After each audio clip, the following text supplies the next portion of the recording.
Brace Lord. இன்னைக்கு ஏசப்பா உங்களுக்காக சொல்கிற வார்த்தை என்ன அப்படின்னா, என் குமாரனாகிய தாவீதே, நீ ஆசீர்வதிக்கப்பட்டவன், நீ பெரிய காரியங்களை செய்வாய், மென்மேலும் பலப்படுவாய் என்றார். ஆமீன்.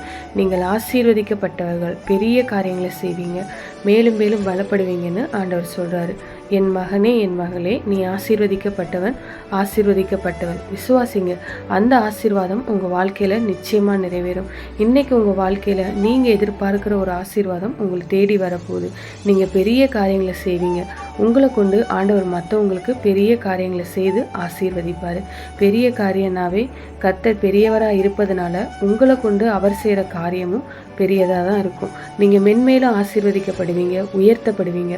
ஆண்டவர் இந்த 3 விதமான ஆசீர்வாதத்தை உங்களுக்கு இன்னைக்கு வாக்கு பண்ணுறாரு. அதை நிச்சயமாக நிறைவேற்றுவார். விசுவாசிக்கிறீங்களா? நீங்கள் ஆசீர்வதிக்கப்படுவீங்க. மற்றவங்களுக்கு ஆசீர்வாதத்தை கொண்டு வரும்படி கர்த்தர் உங்களை கொண்டு பெரிய காரியத்தை செய்வார்.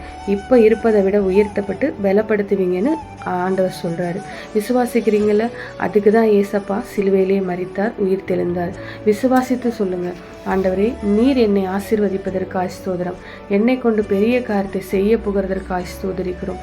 மேலும் மேலும் என்னை ஆசீர்வதித்து பலப்படுத்துவதற்காய் ஸ்தோத்திரம். இயேசுவின் நாமத்தில் ஜெபிக்கிறோம் பிதாவே. ஆமென். God bless you.